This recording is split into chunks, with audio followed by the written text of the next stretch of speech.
Noise.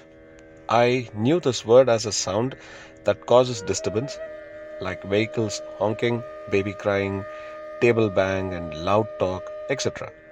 But when I go for my walks, sometimes introspecting, the birds chirping and the trees howling with heavy winds, the sweet tring of the bicycle, or maybe a laughter therapy session, or where you listen to kids who ha ha and all these things, and the trump of the ball hitting the ground, etc. I mean, is more like less noise. In fact, what happens is it only adds up to a positive imagination and visualization. But this idea is actually short-lived. I recollect a conversation where a friend didn't wanted to, give me more information on this, but on probing, upon asking, I asked him, "What's going on in your mind?" I immediately recollect what he said. He says, "Very less relevant stuff. Rest all is just noise." Wow, he made use of this word in a very unique way. That's what I felt. Now, why I'm telling this is, many of us go through endless thoughts. However, how many of us are able to identify the noise in them?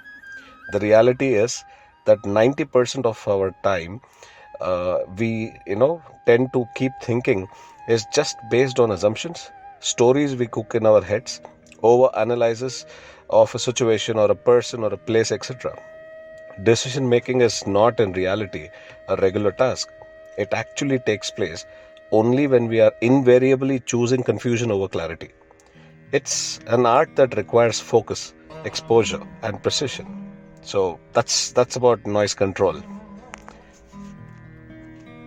Now, why I spoke about this noise thing is, remember, mindful discussions, can set up for the process of being successful. Now, it's the art of holding a conversation in the way that gets your attention, curiosity, and awareness all at once, right? Now, who doesn't know about this word called love? Now, when I say love, for some it's just beautiful and for some it is painful. Now, according to me, love never breeds negativity. Love is not an emotion, and it is actually a value system. That's what I think about it. Because it doesn't hurt. Love doesn't hurt. Loneliness hurts. Rejection hurts. Losing someone hurts. People hurt, and their exposure to love does. But we tend to confuse these feelings to love. When we feel we have fallen in love with someone, it is actually not the person or his attributes, but our connection to them, right? So, our interrelatedness and links and associations, conversations that attracts bonding leads from one thing to another, even if that means it is the opposite.